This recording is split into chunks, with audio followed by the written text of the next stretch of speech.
Nous vous disons donc bonjour et bonsoir, car tout dépend de l'heure à laquelle vous êtes en train de nous suivre. C'est bien moi, la servante de Dieu, le docteur Tania Metaboulba, qui reçoit ce jour un homme de Dieu que vous connaissez au travers de ce petit écran, qui n'est rien d'autre que le pasteur Christian Ben, à qui nous disons bonsoir pasteur. Bonsoir et ravi de retrouver nos amis qui nous suivent partout dans le monde. Il y a quelqu'un qui avait fait une observation disant comment est-ce que le pasteur Christian, lorsque il fait une émission avec sa femme, c'est genre bonjour pasteur Christian, bonjour madame Tania. Eh ben, c'est pour dire que là nous ne sommes pas dans le mariage. Ici nous sommes pour travailler pour Dieu. Exactement. Donc nous ne sommes pas là pour nous appeler des chéris, des mots d'amour. Nous sommes là pour le travail de Dieu. Nous y mettons beaucoup de sérieux. C'est pourquoi vous remarquez, quand elle me salue, bonjour pasteur, parce que la Bible dit que l'évêque soit d'abord pasteur dans sa propre maison. Exactement. Donc chez moi, avec ma femme, je suis pasteur aussi, pas seulement l'époux, parce que la première personne que j'ai eu à encadrer, c'était qui? C'était moi. Voilà, elle est la première personne. Je me suis occupé d'abord, on n'était qu'à deux, on n'avait même pas d'enfants. Exactement. Nouvellement marié, sans enfants, j'ai commencé son encadrement et je me souviens, tu étais enceinte. Et pendant que tu étais enceinte, tu as lu la Bible de Genèse à Apocalypse. Bien sûr. J'avais commencé avant, quand on était fiancés. Oui, bien sûr. Déjà donné des recommandations. Il fallait que je puisse travailler et vu le niveau spirituel qu'avait le pasteur Christian, donc c'était à moi de faire le marathon. Alors je me suis mise à faire le marathon. Parce que mon papa... Pendant la grossesse même, j'ai continué à lire ma Bible. J'avais très mal au dos, vous vous rappelez? Bien sûr. À l'époque. Et j'ai terminé jusqu'à ce que j'ai fini. J'ai fini, j'ai lu la Bible de Genèse à Apocalypse et je l'ai reprise encore. Ouais. C'est ça. Donc j'ai préféré souligner pour ceux qui pensent qu'on doit s'appeler des chéris, non. Quand on fait le travail de Dieu, c'est du sérieux. Et puis nous évitons également de nous tutoyer pendant l'émission, qui est un travail de Dieu. Nous faisons un effort de nous vouvoyer, parce que vous savez, en français, le tutoiement, c'est familier. C'est le vouvoiement qui est la politesse, parce que c'est le français. Oui. Et le pasteur Vernon nous disait à nous, ses enfants, que nous sommes censés lire la Bible de Genèse à Apocalypse. Exactement. Parce que Satan, quand il vient vers nous, il vient avec deux faces ou deux méthodes. Autrement dit, Satan vient comme le séducteur et ensuite il viendra comme l'agresseur. Quand Satan vient comme séducteur, il vient avec la connaissance des Saintes Écritures. Il a fait ça avec Jésus. Il est venu comme séducteur avec la parole de Dieu. Et Jésus lui avait répondu, il est aussi écrit que. Alors, le pasteur Vernon disait, tu ne peux pas servir Dieu, tu ne peux pas avoir une femme dans le ministère qui n'a jamais lu la Bible d'un bout à l'autre, de Genèse à Apocalypse, parce que c'est un livre sacré, c'est un livre qui est la parole de Dieu, et le Saint-Esprit ne peut, Jésus avait dit, le Saint-Esprit vous rappellera mes paroles. Exactement. Nous n'avons pas vécu avec Jésus comme les 12 apôtres, mais nous avons les écrits des 12 apôtres. D'ailleurs, quand Jésus a fait sa prière sacerdotale, dans Jean chapitre 17, il a dit, je prie pas seulement pour ceux ici, donc les 12 apôtres, mais il priait également pour ceux qui écouteront la parole de Dieu annoncée par les apôtres. Or, ceux-là, c'est vous et moi. Comme c'est vous et moi, donc en lisant la Bible, nous sommes en train d'écouter les paroles de Christ. Exactement. Nous sommes en train d'apprendre ce que Jésus voulait que nous apprenions de Genèse à Apocalypse. Et c'est en lisant cette parole que lorsque nous prions, le Saint-Esprit nous rappellera ce que nous avons lu. Et quand Satan viendra avec la ruse, nous lui répondrons, il est aussi écrit que. Parce que Satan viendra avec la parole pour nous induire en erreur, comme font beaucoup de faux serviteurs de Dieu. Ils prennent la Bible, ils l'utilisent comme arme pour vous soutirer de l'argent, pour vous mentir, vous tromper. Mais si vous avez également la connaissance, vous direz, il est aussi écrit que. Donc mon épouse que vous voyez là, elle est la première disciple, la première âme dans mon ministère. Je me suis d'abord occupé d'elle. Bon, c'est vrai qu'avant d'être marié, j'étais déjà serviteur de Dieu. J'ai déjà gagné beaucoup d'âmes. Mais je ne pouvais pas être un pasteur qu'à l'extérieur et non pas chez moi à la maison. Donc, comme je suis pasteur dans mon propre foyer, même mes enfants sont aussi, je suis leur pasteur. C'est ainsi que quand on fait le travail de Dieu, on y met le sérieux qui va avec, parce que c'est du sérieux, le travail de Dieu. Je voulais souligner, pour ceux qui pensent que quand nous faisons ainsi, c'est comme si nous ne nous aimons pas. Ah, pas du tout. Voilà. Pas du tout. Donc, c'est pas une émission d'amour. Exactement, c'est pas une émission sur le mariage. Voilà. Peut-être que quand on aura l'occasion de faire une émission sur le mariage, bien sûr. Comme ça on s'appellera bien sûr, avec parce que nos ça petits sera noms d'amour. Bien sûr, il n'y a pas de Comme on souci. veut. Ouais. Donc quand on parle les saluts des âmes, on Exact. doit y mettre du sérieux. On n'a pas à blaguer ici, on n'a pas à jouer. Donc c'est le travail de Dieu qui compte le plus, parce qu'elle a besoin du salut, j'ai besoin du salut. Et nous serons tous sauvés un jour. Et si vous voulez qu'on s'amuse un peu, j'ai déjà fait une émission d'amusement où on parle amour. J'ai travaillé avec Grâce Chaco. Alors si un jour madame a le temps, on peut faire ensemble aussi, il n'y a pas de souci. Donc ne vous inquiétez pas, nous nous aimons beaucoup et nous ne sommes pas là pour faire étalage de notre vie amoureuse en plein écran, devant YouTube, devant WhatsApp. Donc rassurez-vous, c'était juste pour rassurer ceux qui disaient on était très sérieux sans être amoureux pendant l'émission, et c'est tout à fait normal et ça va continuer comme ça. Okay. Merci Pasteur Christian pour cette précision apportée au peuple de Dieu. Alors aujourd'hui nous allons revenir parce qu'il y a eu des bien-aimés qui ont eu à réagir par rapport à l'émission que nous avions eu à faire, qui concernait les esprits familiers et les liens familiaux. Alors aujourd'hui, nous aimerions nous atteler un peu sur ce que sont les liens familiaux. Alors sans plus tarder, pasteur, pouvez-vous commencer par nous définir ce qu'est un lien familial et comment cela s'opère-t-il dans la vie d'un enfant de Dieu ou de toute personne? Voilà, si vous allez dans des pays développés tels que les États-Unis, l'Allemagne, la France, l'Espagne, l'Angleterre, le Canada, en parlant de santé, vous allez découvrir que dans la médecine, il y a des maladies qui ne se transmettent que selon les liens de sang. Il y a des maladies qu'on appelle les maladies héréditaires. Et on peut trouver la même maladie, les grands-pères en avaient souffert, ensuite c'est les papas et les enfants. Et d'ailleurs, dans la médecine, quand on trouve quelqu'un qui a une maladie, parfois les gens se demandent, mais pourquoi les docteurs me posent des questions du genre, est-ce que ton père en a souffert, est-ce que ta mère en a souffert, ton arrière-grand-père? Il y a même des types de diabète qui sont aussi, si les parents en ont souffert, on dit l'enfant fait attention. Et je dirais que ce que les gens doivent savoir, c'est que le spirituel transcende sur les naturels. Bon, le mot transcender complique certaines personnes, je dirais. Les spirituels dominent sur les naturels. Il n'existe rien dans ces mondes visibles et physiques qui n'est pas commandé dans le domaine spirituel. On peut dire que ce que nous vivons, ce que nous voyons avec nos yeux, ce sont des choses qui, comme dans la programmation informatique, elles sont déjà programmées dans le spirituel. Exemple, la bénédiction n'est pas de l'argent, n'est pas les richesses, n'est pas l'or, n'est pas les maisons. La bénédiction n'est pas, c'est pourquoi je mets ça au singulier d'abord. Si on met au pluriel, on dira que les bénédictions ne sont pas les biens matériels. La bénédiction en soi, c'est un état. Donc si Dieu a mis une bénédiction sur toi, je n'aime pas trop les chrétiens qui appellent ça les étoiles. Mais on peut quand même accepter ces termes pour qu'eux puissent comprendre. Donc quand on dit que tu as une étoile, on veut seulement dire que tu as une bénédiction que Dieu a mis sur toi. Et cette bénédiction, tu dois la vivre.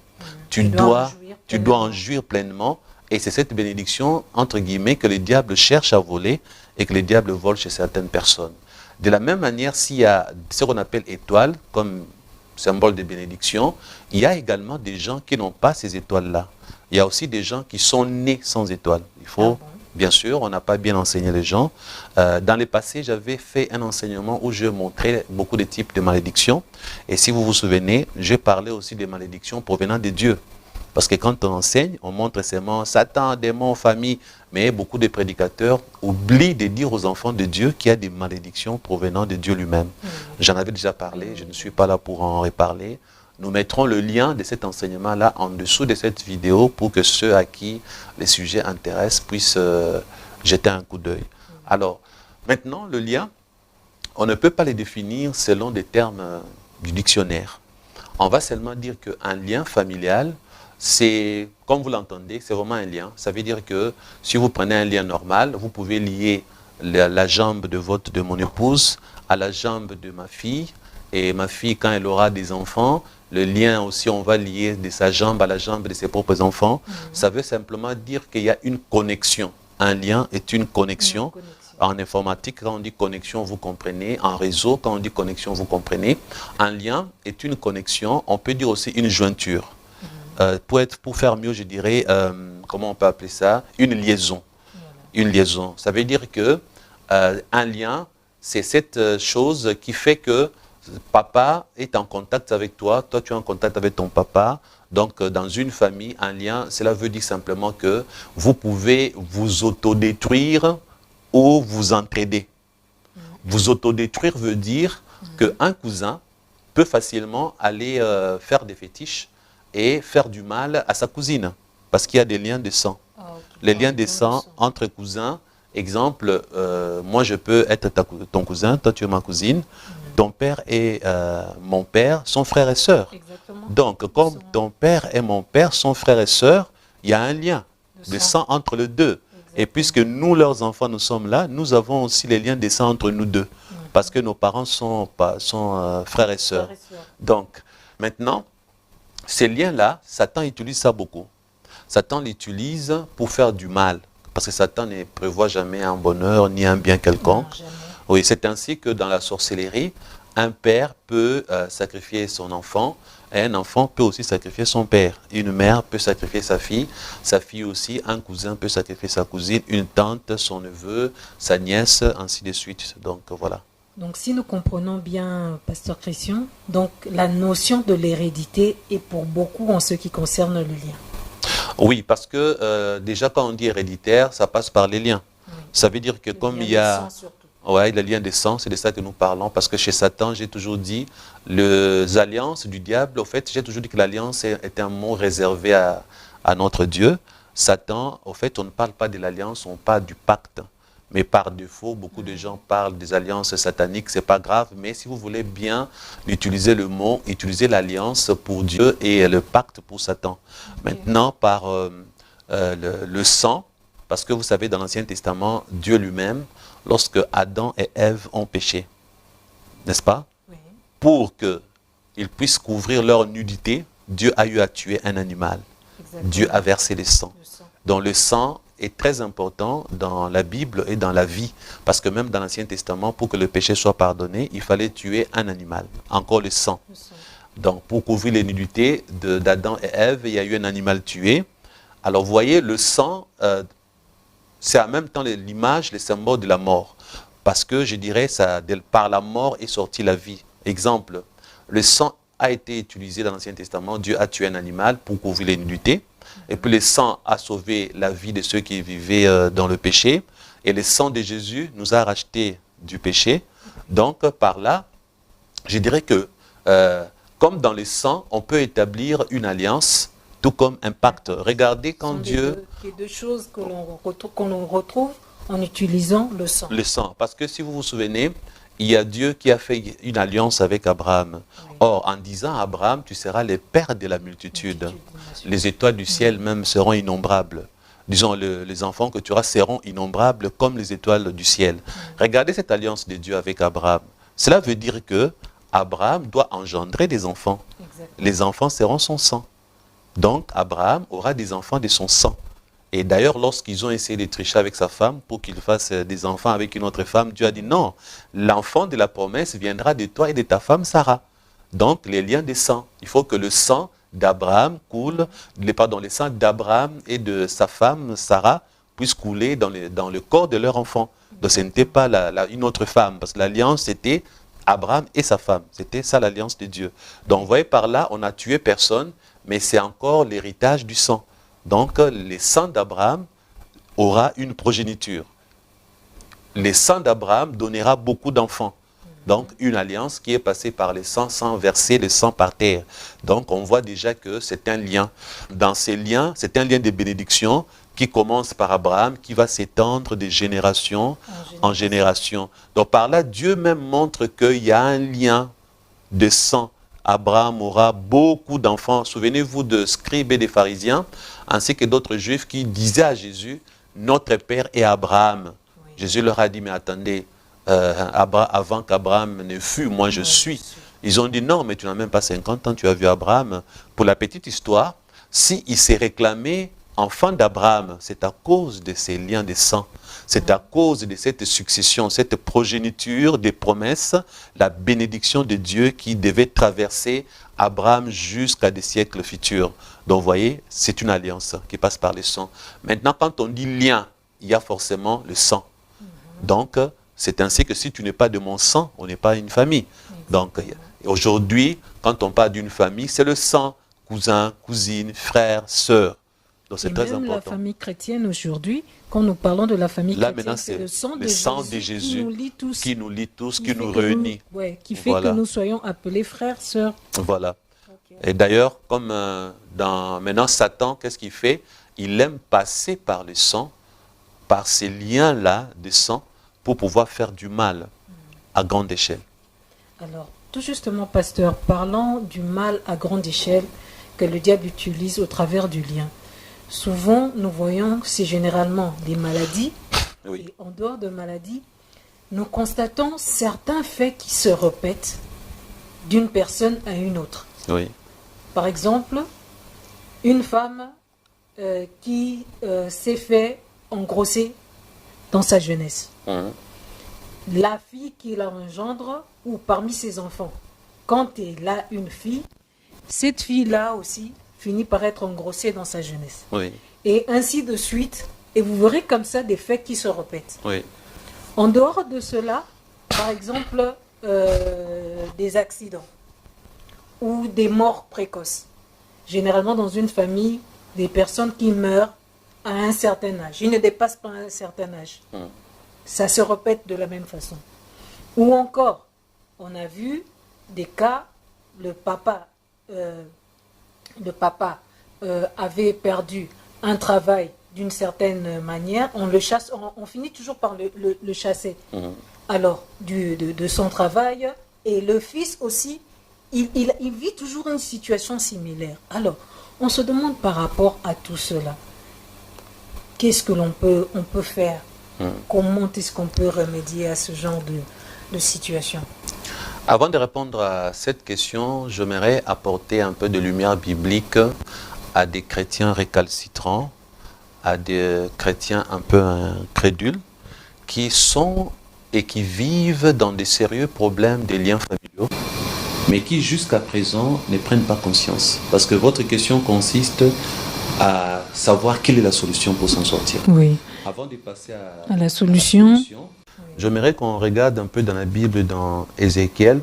Vous permettez? Je vous en prie, pasteur. Au chapitre 16. Si nous prenons Ézéchiel au chapitre 16, à partir de quel verset, je crois, 44. Lisons Ézéchiel chapitre 16, verset 44. La Bible dit, d'ailleurs c'est même Dieu qui parle, n'est-ce pas? Oui. Alors, il est dit, voici que tout faiseur de proverbes t'appliquera ces proverbes. D'ailleurs, attendez, j'aimerais dire aux chrétiens qui ont des Bibles avec des titres, c'est très important. Moi, j'ai la version Thompson. Dans la version Thompson, Ézéchiel, chapitre 16, le titre c'est « Jérusalem sous l'emblème d'une femme prostituée ». Pourquoi le titre est important? Parce que ces chapitres parlent de l'histoire d'une ville, la ville de Jérusalem. Or, la ville contient des habitants. Exactement. Donc, à vrai dire, ce sont les habitants qui sont désignés. Jérusalem symbolise les habitants qui habitent à l'intérieur.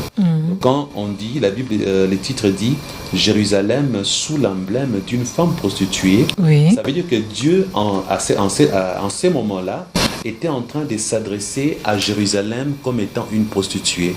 Ça veut dire que Jérusalem, considérée comme une prostituée, c'est du fait que Jérusalem, les peuples, les habitants de la ville, se sont compromis en adorant d'autres dieux. À l'époque, Dieu leur reprochait beaucoup leur idolâtrie. Oui. Donc l'idolâtrie, c'est une abomination devant Dieu. Et l'idolâtrie, les autres dieux que Jérusalem adorait faisaient de Jérusalem une prostituée.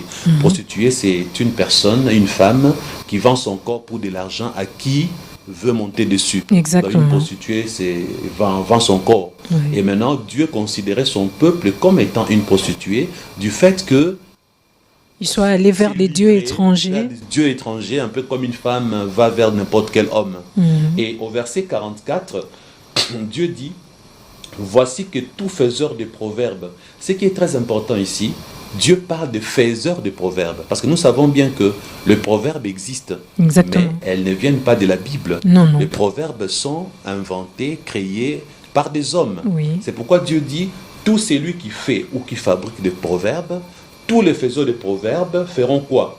Il dit que tout faiseur, bon, ici c'est au singulier, tout faiseur de proverbes t'appliquera ces proverbes. Maintenant, Dieu annonce les proverbes qu'on va appliquer à Jérusalem. Oui. Dieu dit, voici les proverbes, telle mère, telle fille.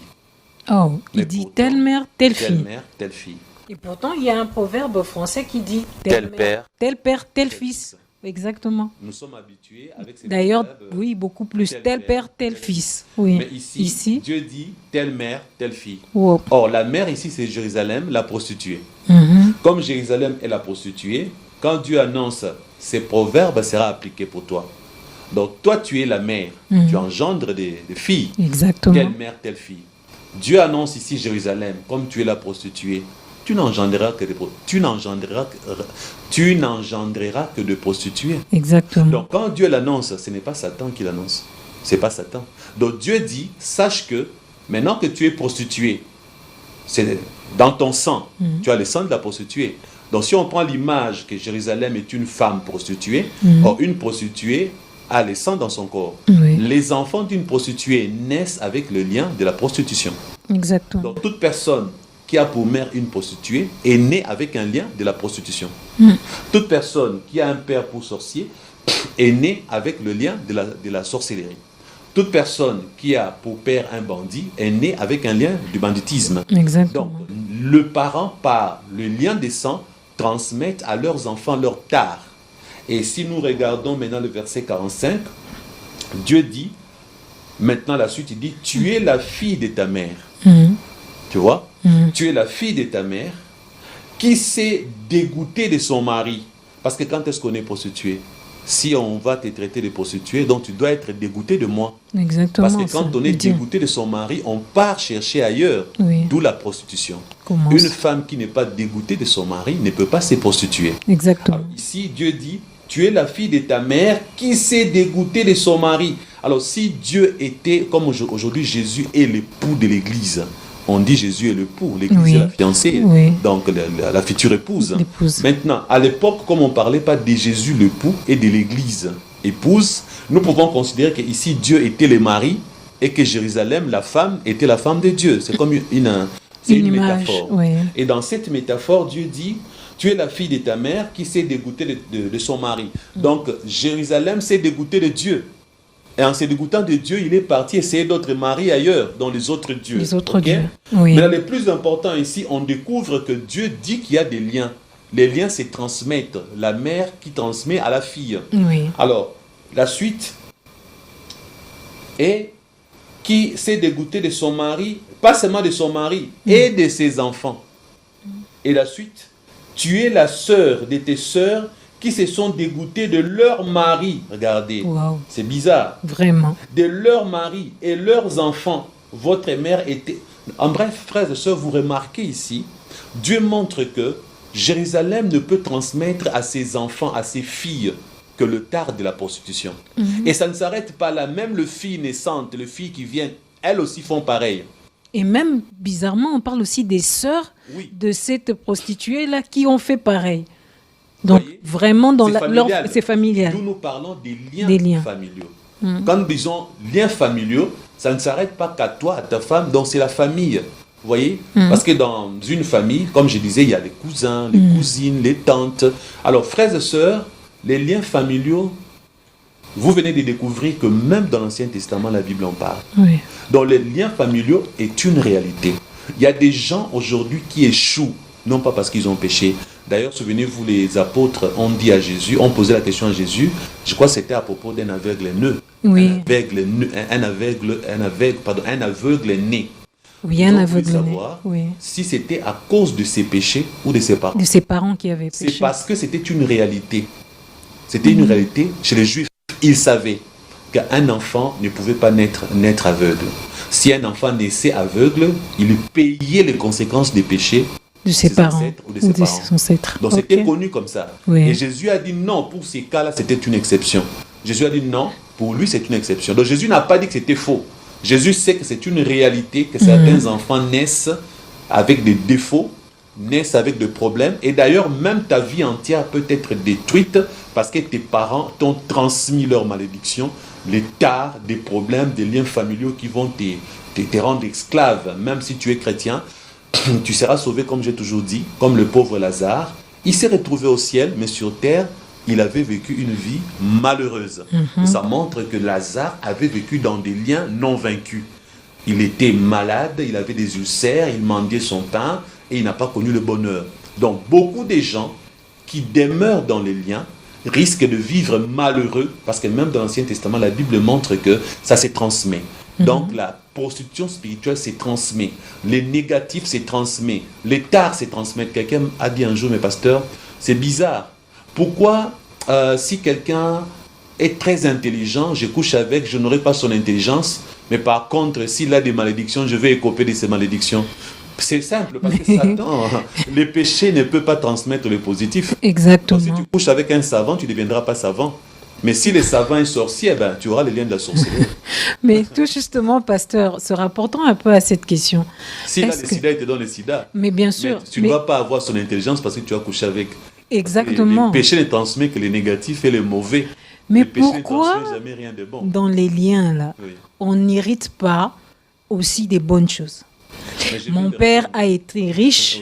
Pourquoi moi je ne serais pas riche moi aussi? Et que cela continuerait jusque... Le péché, c'est la négation. Oui. Dans le péché, il n'y a rien de bon.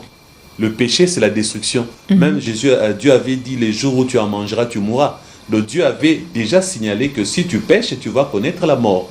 La mort, c'est quoi? C'est la destruction de tout. De tout. La mort, c'est quoi? Souvenez-vous, même les animaux ne mourraient pas désormais, les animaux meurent à cause du péché adamique.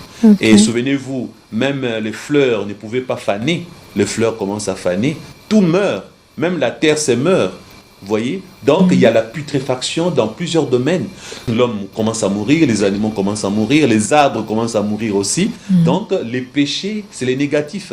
Le péché, c'est la négation, c'est la destruction. Le péché, donc, quand tu pêches, tu ne peux pas recevoir le bien dans le péché. Donc, c'est pour cela que la majorité de ces liens familiaux que nous observons sont toujours dans le négatif. C'est-à-dire dans les maladies, les maladies héréditaires, le diabète, l'hypertension artérielle, les cancers. Le cancer. Je vous assure. Et même le myome aussi. Oui, tout. Mais il y en a tellement... La pauvreté, les divorces et tout ça.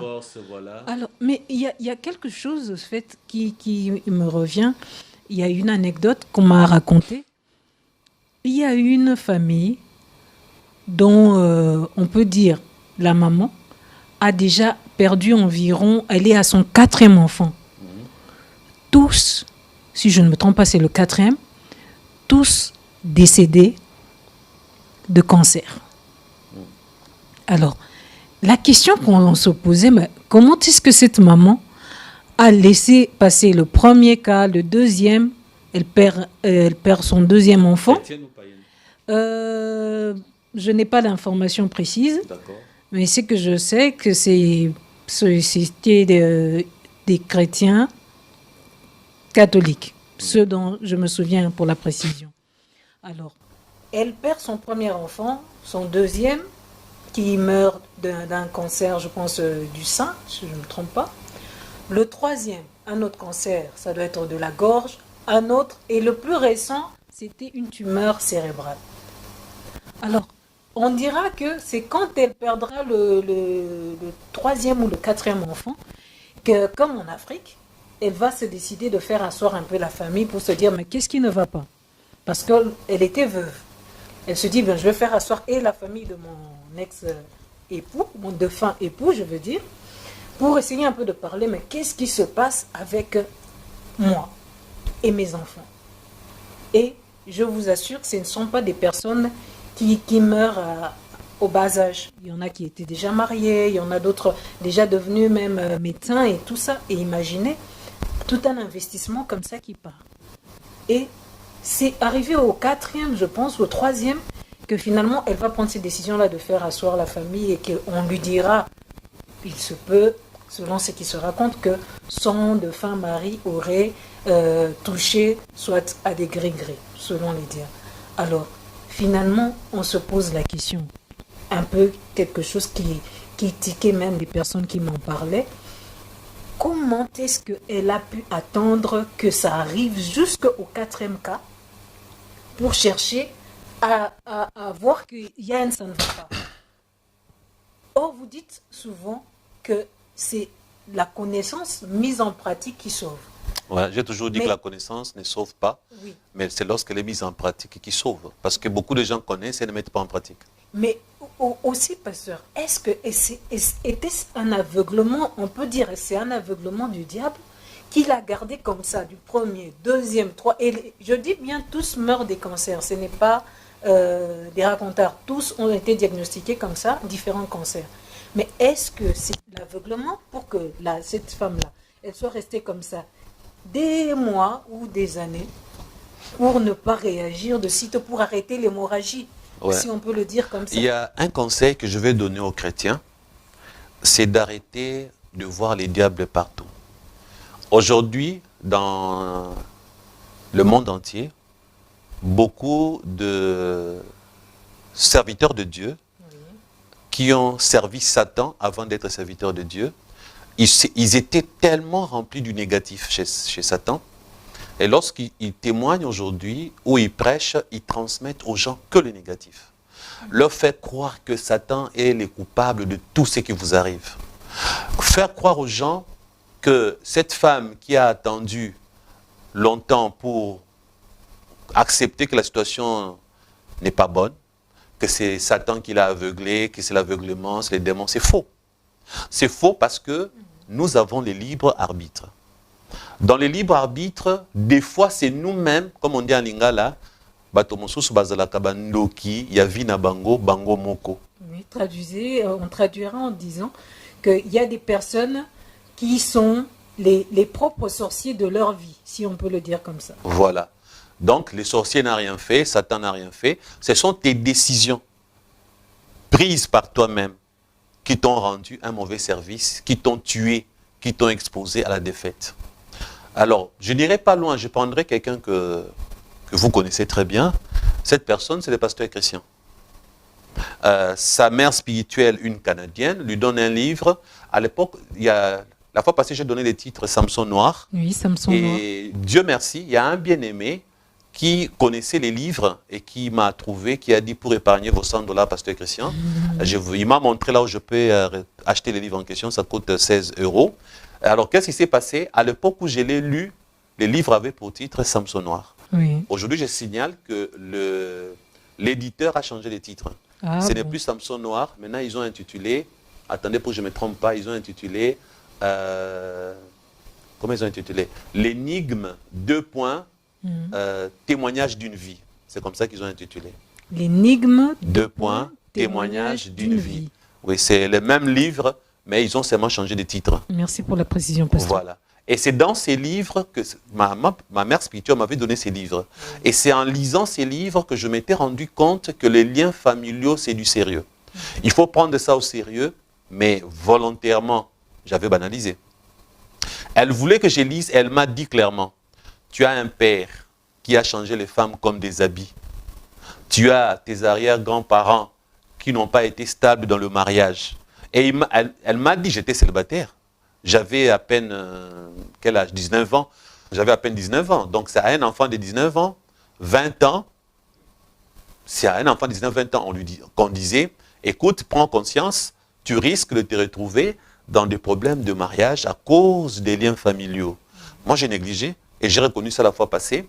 En négligeant, quand est-ce que je vais ouvrir les yeux? C'est lorsque ma famille, vous savez, j'avais déjà raconté cette histoire, j'ai raté un premier mariage parce que nous sommes allés jusqu'au coutumier. Familialement parlant, la belle famille a dit, c'est désormais ta femme. Et puis, nous sommes arrivés devant l'officier. Bon, le rendez-vous devant l'officier de l'état civil, je ne suis jamais parti. Tout le monde, j'avais déjà parlé de ça. J'ai connu un deuxième.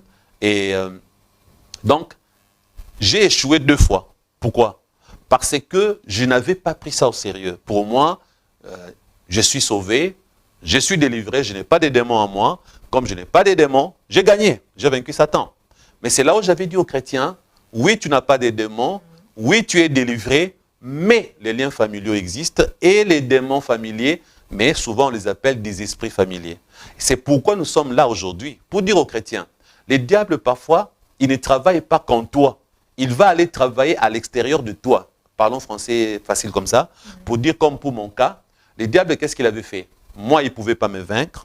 Démons, je n'avais pas de démons en moi. J'étais un jeune garçon délivré, né de nouveau, serviteur de Dieu. Satan, par les liens familiaux, a trouvé une ouverture pour accéder à votre... Voilà, parce que je n'avais jamais fait des prières de délivrance contre les liens familiaux. Je ne m'étais jamais levé et combattre, couper tous les liens familiaux qui pouvaient m'empêcher d'évoluer, surtout dans le domaine du mariage. Et c'est ainsi que n'ayant pas fait cela, ce n'est pas parce que les démons m'avaient envoûté, ce n'est pas parce que c'était, comment tu avais appelé ça tout à l'heure, pour la femme, tu disais peut-être c'était quoi? L'aveuglement. L'aveuglement, est aveuglé par je ne sais quoi, non. C'est parfois la personne elle-même qui ne croit même pas à ce que vous lui dites là. Première fois, elle s'est dit c'est normal. Deuxième fois, elle s'est dit ça peut aller.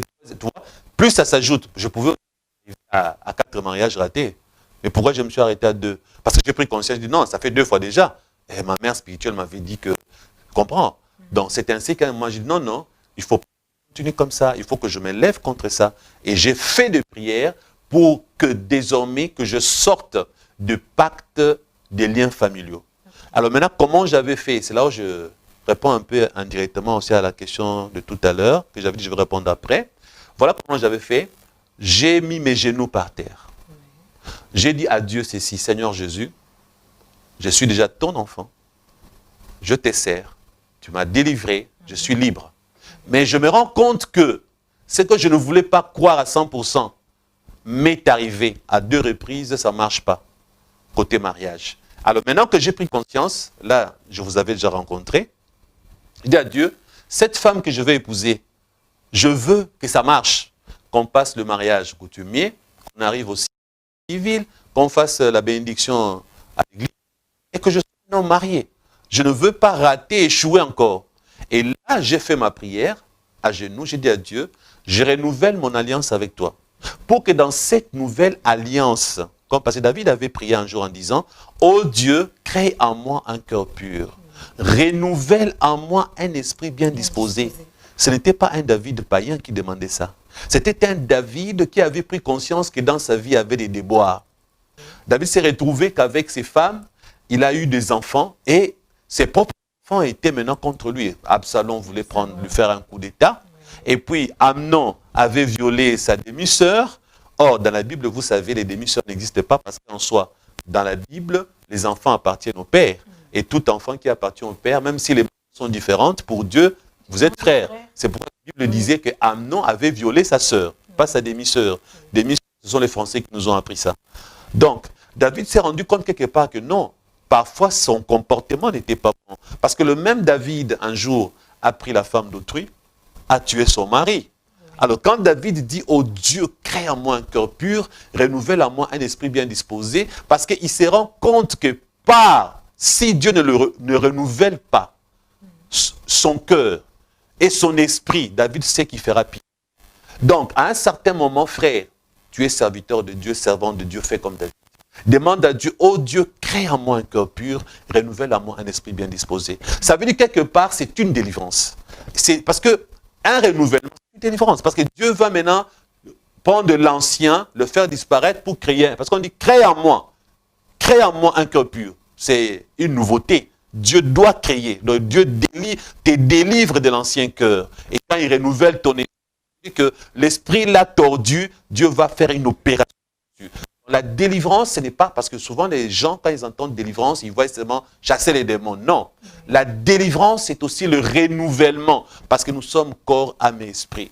Il y a la délivrance du corps, la délivrance de l'âme et la délivrance de l'esprit. Vous voyez? Beaucoup de gens ont obtenu la délivrance du corps parce que, comme on dit souvent, il est possédé. Et les démons, ils entrent et nous voyons les manifestations au niveau du corps. Mais si les démons est parti, les dégâts causés à l'intérieur, même l'âme a besoin d'une délivrance parce que David a dit, crée en moi un cœur pur. Le cœur représente dans la Bible l'âme, les sièges, là où il y a la conscience.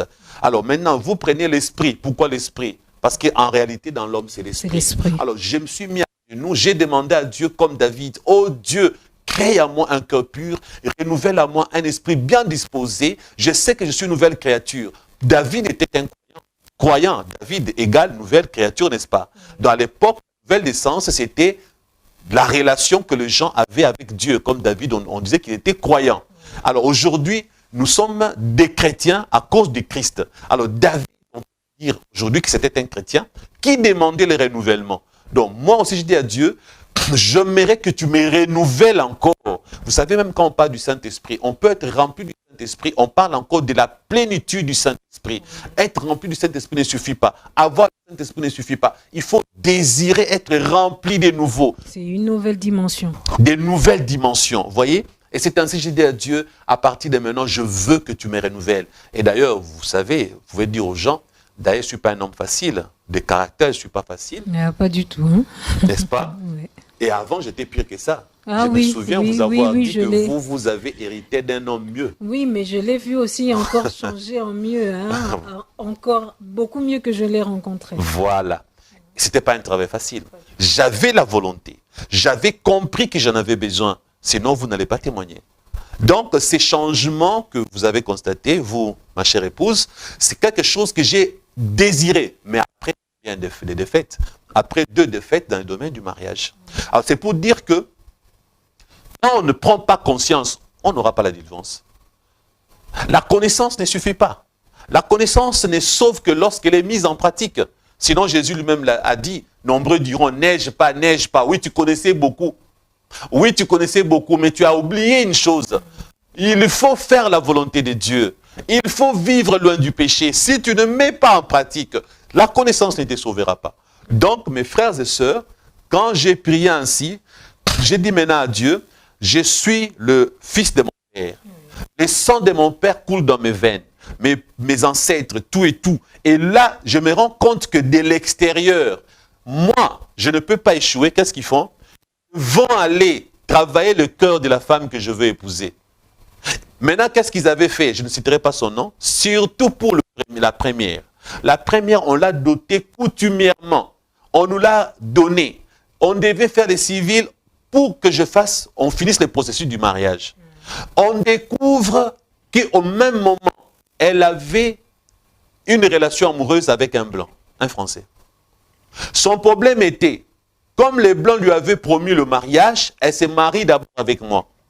Et dès que les blancs sera prêt pour la faire voyager, elle va me quitter, aller avec son blanc.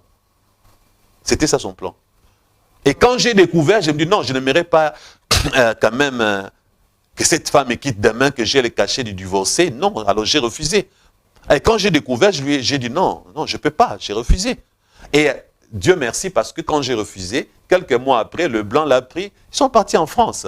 Donc je n'allais même pas faire 1 année avec elle. Okay. Vous voyez?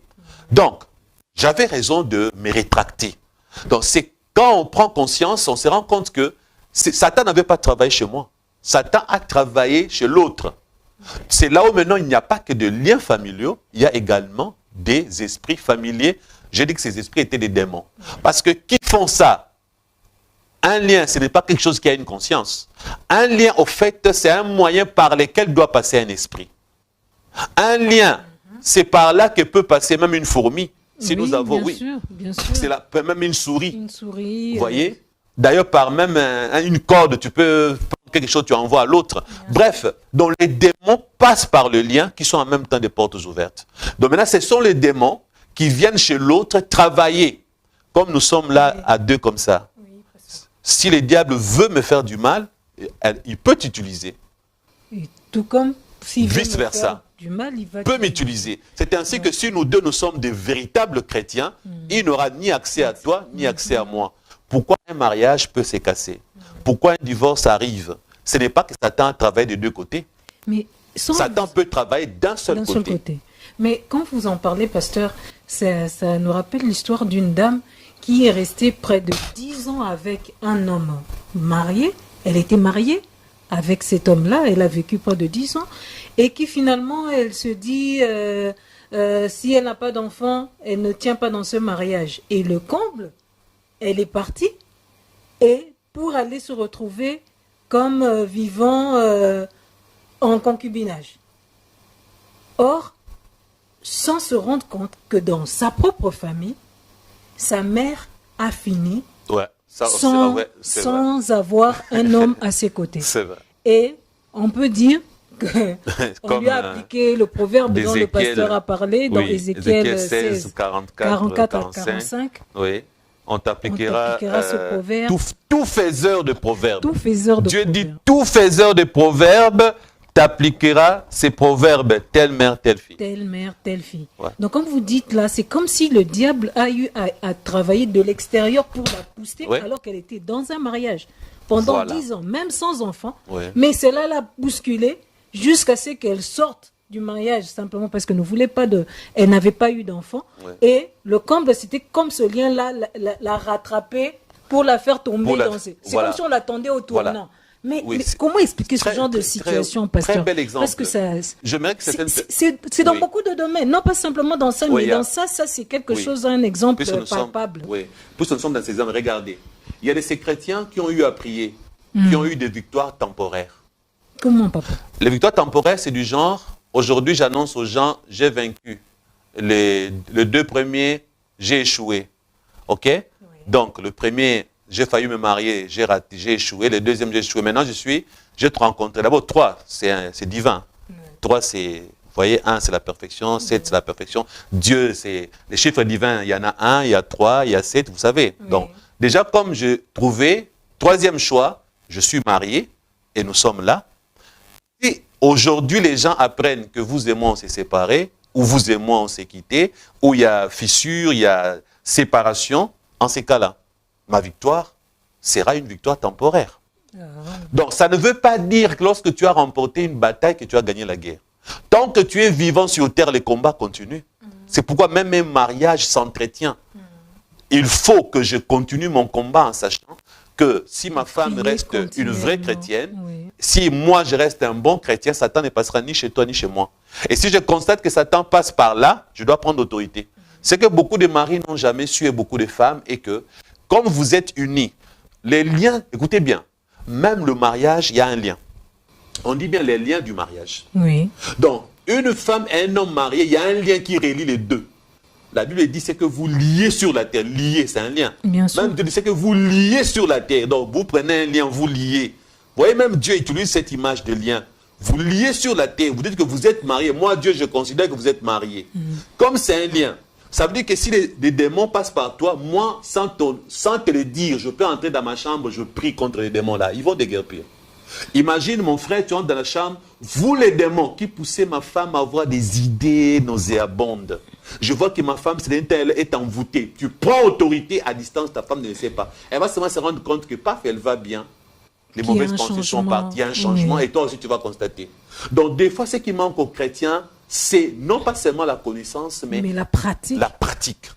Même la femme doit faire pareil. Exactement. Seigneur, pourquoi mon mari me raconte ça? Pourquoi mon mari fait ça? Bon, écoutez, moi je pense que ce sont des démons. Ils veulent passer par lui pour que moi je divorce de lui. Non, non, non. Dans ta chambre, prière, autorité, boum, les démons vont partir. Tu coupes même les liens. Parce que comme tu es lié avec lui, tu as autorité sur lui. Spirituellement parlant, 2 personnes mariées, ils sont dans... Ça veut dire qu'ils peuvent s'entraider. Vous voyez, ils peuvent s'entraider. Donc, tu peux prendre l'autorité sur la vie de ton mari. C'est comme une femme, vous connaissez l'histoire. Une femme qui avait... Son mari était là, son mari n'a pas compris. La femme est venue, paf! Il a pris les... On peut trouver l'euphémisme? De quoi? Il a pris la chose là qui produit les enfants chez son mari. Oui. L'euphémisme, on peut dire quoi? C'est vous les docteurs. Je n'ai pas trop. Bon, il a pris de son mari. Il a déclaré dessus. Toi, j'ai découvert que tu es devenu infidèle. Tu commets l'adultère. C'est toi l'organe de l'adultère. Au nom de Jésus, je te donne un ordre. À partir d'aujourd'hui, tu ne fonctionneras qu'ici, dans ces mariages, dans cette maison et avec moi. Partout ailleurs, tu es maudit, tu ne fonctionneras pas. Le mari était là, mais c'est quoi ces histoires? La femme a dit, ben rien. Il a cru qu'elle blaguait. Non, le mari, c'est quoi? Mais j'ai prié. Ça m'appartient. J'ai protégé, j'ai prié, j'ai décidé. C'est tout. Alors, messieurs, désormais, tu peux faire ce que tu veux, hein, parce que si tu croyais que je vais te quitter pour ton infidélité, moi non. Moi, pas de divorce. Je ne te quitte pas. On va rester là. J'ai pris autorité sur cette tige-là. Et elle a réclamé ses droits. Elle a réclamé ses droits. Ce n'est pas une histoire fausse. Hein. Et le mari est parti. Après quelques semaines, il rentrait toujours fâché, en colère, il ne disait rien. La femme aussi faisait semblant comme si de rien n'était, parce qu'elle avait tellement la foi que sa prière avait fonctionné. Yes. Le mari toujours aigri, fâché, alors jusqu'à ce qu'un jour elle vient et dit, tu dois retirer ta prière. Ah bon? Et pourquoi quelle prière? Pourquoi? Mais quoi? Mais attends, depuis que tu as fait ta prière là ailleurs, là moi ça ne fonctionne plus. La femme a dit, c'est vrai? Elle dit, mais oui, mais retire ta prière. Il a essayé d'aller chercher ses parents. Il dit, non, mais attends, tu vas demander à ta femme. Il a réclamé son droit devant Dieu. Et c'est une histoire authentique. Ouais. La chose là ne fonctionnait plus. D'ailleurs, j'ai même raconté ça sagement pour qu'on n'identifie pas la personne. Donc, la femme a déclaré sur la tige là. Ça ne fonctionnait plus. Ne triche pas, ma soeur. Chez toi, ça ne va pas fonctionner. Parce que la foi, Dieu a exaucé à la foi de la femme. Ce n'est pas une prière que tout le monde va faire qui va marcher. Uniforme. Non, la prière uniforme n'existe pas. C'est la prière de la foi. La foi. Donc, si toi, tu as la foi, tu peux aussi prier autrement. Tu peux prier autrement pour que Dieu te donne la solution. Donc, je dis par là ceci. Comme il y a les liens familiaux, il y a des démons familiers. Les démons utilisent le lien pour vous empêcher d'avancer, pour vous maintenir. Tu peux ne pas avoir de démons en toi. Les liens là, c'est parce que tu as le sang de ton père, de ta mère. Comme la Bible dit, ce qui est lié sur la terre est aussi lié au ciel. Oui. Maintenant, comme ce qui est lié sur la terre est lié au ciel, pourquoi quand il y a divorce, les gens enlèvent le bas, les symboles? Parce que le symbole peut dire que tu es toujours attaché à cette femme. Pourquoi dans la famille, en Afrique, on restitue même la dot? C'est parce que la dot reste un lien qui vous relie encore ensemble. Mais même en cas de décès. Même en cas de décès, pourquoi on retire? Parce que tu risques d'être resté marié à un mort. Oui. Alors maintenant, par là, comme ce sont de liens, il faut que tu pries en disant, Seigneur Jésus, comme moi j'avais fait, donc je continue, en même temps je donne aux gens les solutions. Seigneur Jésus, aujourd'hui, je reconnais que j'ai le sang de mon père, de ma mère, de mes ancêtres, patati et patata. Je demande un renouvellement de l'esprit, tout ça renouvelle, tu demandes de te renouveler de l'intérieur et tu dis, comme Jésus, tu avais dit, mes frères et mes sœurs étaient ces gens-là qui étaient avec toi pour le Père Céleste. Moi aussi, je dis comme toi aujourd'hui. Désormais, je me réclame de la famille chrétienne. Désormais, ma famille, c'est plus mon père, c'est plus ma mère, c'est plus mes sœurs. Oui, je suis né là-bas. Ce ne sont pas mes ennemis. Je le considérerai comme étant de la famille terrestre avec laquelle je ne suis pas lié à cause des tares, à cause des malédictions, à cause des problèmes, des choses qui m'empêchent d'avancer dans la vie. Je renonce à ma famille biologique. Je renonce parce que quand tu fais ça, tu es en train de délier. Quand tu en dis que je suis en train de renoncer, regardez, il y a même dans la loi, on reconnaît qu'un papa peut déshériter son enfant. Comment on n'a pas déshérité? C'est déshériter quand on enlève, empêcher l'enfant d'hériter l'héritage, on dit déshériter. Hein? Oui. Voilà, sur la succession. On dit que si papa a un motif valable, comme l'enfant avait vu sa nudité, ou l'enfant avait fait quelque chose, papa peut déshériter l'enfant. Et la loi prend ça en considération. Donc spirituellement, quand tu dis je renonce à ma famille biologique, je renonce à ces liens de sang, Dieu est en train de prendre, quand tu délis là, il prend acte. Et c'est comme ça qu'il va montrer à Satan, non, lui désormais, il n'est plus de cette famille.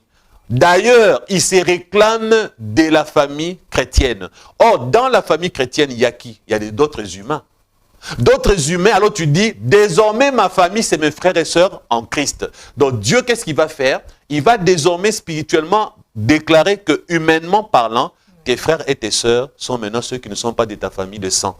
Même la Bible dit, il y a des amis plus attachés que de frères. Même la Bible dit encore que l'âme de David était attachée à l'âme de Jonathan. Donc spirituellement, l'âme de David et l'âme de Jonathan avaient un lien qui reliait les deux. La preuve, quand Jonathan était mort, David a tenu promesse pour la progéniture, la descendance de Jonathan, à cause de ces liens. Donc spirituellement, on peut ne plus appartenir à la famille biologique, on appartient à une famille spirituelle. D'ailleurs, vous savez, aujourd'hui, vous dans le ministère, vous avez découvert que moi j'ai des enfants spirituels qui sont attachés à moi plus qu'à leurs propres parents. Vous avez découvert ça? Voilà. C'est vraiment une relation qui est devenue famille, alors qu'en général, ces enfants-là ne sont pas mes enfants biologiques. Donc vous avez vu combien ces enfants sont attachés à leur papa que je suis, au point que ces enfants se considèrent comme vraiment m'appartenant biologiquement. Ça veut dire par là que spirituellement, cette opération a été faite. Parce que quand Dieu voit ça, Dieu prend acte. C'est ainsi que, frères et sœurs, lorsque j'ai eu à prier que ma vraie famille était la famille chrétienne, je me suis maintenant attaché, par exemple, au pasteur Jacques-André Vernon, qui lui-même, les gens disaient même à la borne que non, le papa de ces garçons était un sataniste. Peut-être que c'est son père qui a créé un lien entre Christian et pasteur Vernon. Parce que, frères et sœurs, je vous l'ai dit, tous les anciens de la borne le savent. Même, je vais citer leur nom, parce que je ne parle pas du mal d'eux, hein. Je cite leur nom, je parle du bien d'eux, je ne dis pas du mal. Vous prenez le pasteur Bomboko, et l'extension de la borne, il était là à la borne. Pasteur Bomboko connaissait, prends le pasteur Bomboko, pasteur Roland Dallot, pasteur Israël Sembe, tous mes aînés dans la foi ont vu le pasteur Vernon faire une exception, rien que pour moi. J'ai fait un jour une gaffe à la borne, une gaffe que les autres hommes de Dieu, en le faisant, ils étaient à la porte. Quelque chose qui m'était arrivé à la borne, que normalement le pasteur Vernon devait me chasser de l'église. Mais il a dit, tu vas rester là dans le ministère, tu n'iras nulle part. Parce qu'il m'aimait en tant que fils, comme j'étais son fils biologique. Il me défendait même quand il m'a parlé. Donc, je ne sais pas comment je peux dire, il a veillé sur mon âme au point même. Je suis resté avec une phrase de mon pasteur dans ma tête. Pour moi, c'était mon vrai père. Cette phrase, c'est cette phrase qui va m'amener dans le royaume de Dieu. Vous connaissez la phrase? Oui. Allez-y, dites-le. Ne méprise pas la grâce. C'est ça que le pasteur Vernon m'a dit. Que l'amour que j'ai pour toi, tout ce que je fais pour toi, j'ai payé pour toi les études. Je t'ai encadré, je t'ai montré le chemin, je t'ai supporté même quand tu étais dans tes faiblesses, tout ça. Il m'a montré le vrai amour. Il m'a dit que ce qu'il faisait pour moi, c'est Jésus qui lui avait demandé de le faire. Et il m'a dit que Jésus était venu apporter la grâce. Et il m'a dit, ne méprise pas la grâce. Il y en a qui pensent que c'est une phrase anodine. Non, ce n'est pas une phrase anodine. Au contraire, elle est très profonde, pasteur. C'était pour me dire, c'est par grâce que tu as eu tout ça. Exactement. Et comme c'est une grâce, tu ne l'as pas mérité. Comme tu n'as rien mérité, ne méprise pas la grâce. Sinon, tu seras perdu. Et c'est ainsi, frères et sœurs, je vous dirais, le pasteur Vernon est le seul dans ma vie qui m'a vraiment aimé, supporté, même quand ça n'allait pas. Et même pour qu'elle puisse hériter d'un homme aujourd'hui bon, comme elle dit, c'est parce que Vernon a travaillé dessus. Parce que Vernon a été patient. Vernon m'a beaucoup apporté. Et cette délivrance dont je parle, j'ai été humble jusqu'à ce que j'ai reconnu et j'ai prié, j'ai dit à Dieu, détache-moi de ma famille biologique. Et quand le Seigneur m'a détaché, la délivrance a été tic-tac et automatique. J'ai toujours dit aux gens, je n'aime pas les gens qui viennent raconter, moi je pense que ma délivrance a été moitié. La délivrance, quand on dit délivrance, c'est une... Comment on appelle ça? C'est un processus. C'est un processus. Il ne s'agit pas du même problème. Quand on dit processus, ça ne veut pas dire le problème là doit encore demeurer après la délivrance. Non. Processus parce qu'il y a plusieurs branches, il y a plusieurs domaines où nous avons besoin de délivrance. Okay. Il y a des gens qui ont besoin d'être délivrés de leur mauvais comportement, besoin d'être délivrés de démons, besoin d'être délivrés de la pauvreté, même le manque d'intelligence. Il y a des gens qui sont bêtes, idiots, qui n'ont pas un bon QI parce qu'au fond, ce sont des malédictions qui leur empêchent d'avoir un cerveau qui fonctionne. Exactement. Donc, il y a des délivrances dans plusieurs domaines. C'est un processus. Quand tu es dans les problèmes de célibat, il faut vaincre ça une bonne fois pour toutes. Quand tu passes dans les problèmes X, il faut vaincre et passer. Et la délivrance doit être totale. Ça doit vraiment être total. Parce que je vous dirais une chose. Bon, vous savez, je ne peux pas déballer notre vie de couple ici, mais mon épouse que vous voyez là, en privé, elle peut vous le dire. Donc, il y a des choses qu'avant, je ne pouvais pas supporter, je supporte ça aujourd'hui. Oui. Il y a des choses, attendez, même les gens qui m'ont connu, d'ailleurs, je me rappelle à un certain moment, quand je travaillais à la radio de la Borne, comme je suis un chef, j'étais un chef autoritaire, et même quand je dirigeais mon entreprise personnelle, Dieu m'avait beaucoup béni financièrement, j'étais un patron. Alors, j'ai toujours été dur de caractère. Très dur. Ah, merci. Très Et dur de caractère. comme ça, mais là où ça, c'est bien pour moi, c'est quand, parce que Pasteur Vernon un jour a posé une question à mes subalternes. Il leur a posé la question, vous dites qu'il est dur, mais je vais vous poser une question. Quand vous dites qu'il est dur, c'est parce qu'il est mauvais. Ils disent, Pasteur Vernon, explicitez un peu. Il a dit, écoutez-moi bien. Vous dites qu'il est dur avec vous. Donnez-moi un exemple. Il commence à dire un exemple. Il n'aime pas qu'on vienne en retard. Il n'aime pas quand on est au travail, qu'on soit sur Facebook. Il n'est pas tolérant, patati et patata. Mais il leur a retourné la question. L'avez-vous déjà vu lui-même venir en retard? Ah, Pasteur Christian. Ah, Pasteur Vernon. Pasteur Christian en retard. Jamais. Là, il est réglé comme une horloge. C'est une horloge, hein? Oui, oui. Il est toujours là. Oui. Est-ce que vous l'avez déjà vu au travail, là, comme il est votre chef là lui-même sur Facebook? C'est lui qui connaît même Facebook. À l'époque, Facebook existait, moi, je n'étais même pas dedans. Parce que moi, quand je suis au travail, je suis venu travailler. Alors, comme moi-même, j'étais dans la discipline comme ça, pourquoi je dois accepter que mes subalternes fassent le contraire? Donc, parfois, ma façon d'être était aussi bonne dans certains domaines. Mais tu ne dois pas amener ça dans les mariages. N'est-ce pas? Oui. D'ailleurs, je vais un peu l'accuser. Dans notre mariage, moi j'ai besoin... Non, je t'accuse, c'est pas mal. Oui, je t'écoute. Tu m'as piétiné. Je t'accuse. Bon, là, on fait un peu les trucs de mariage. Parce que les gens disaient qu'on ne faisait pas des trucs de mariage. Mais là, on va ouvrir une parenthèse mariage, oui. Alors, ouais, elle, je lui demande parfois qu'on joue un peu là. Hein, parce que dire au bureau, caractériel, mais dans le mariage, j'ai besoin de ma femme qu'on soit comme des amis, on joue. Oui, mais vous en faites J'étais pas. demandé de faire les lits pâtés. Tu as refusé qu'on fasse les lits pâtés. Tu as refusé les lits pâtés. Non, j'ai pas refusé. Les Congolais connaissent les lits pâtés. On joue à la play. Quand je joue, tu fouilles. Oh, je ne fouille pas. On joue très bien avec lui et c'est d'ailleurs moi qui l'ai appris à jouer à la play. Voilà. Donc, on s'amuse aussi. Donc, tu peux être un homme ferme, discipline, mais à un certain moment, choisis dans quel domaine. Alors, quand tu es dans un domaine au niveau de la famille, arrête d'être cet homme-là autoritaire. Dieu, sois un père. Tu n'es pas seulement pasteur chez toi, tu es aussi un père. Sois l'ami à ta femme, joue avec l'enfant, patati et patata. Alors, je reviens par là pour dire que quand j'ai cherché ma délivrance même dans le comportement. Parce que Pasteur Vernon disait, si tu n'as pas le caractère qui va avec le ministère, c'est comme l'onction est un feu. Si tu as l'onction sans la parole c'est la sagesse, Jésus c'est la sagesse.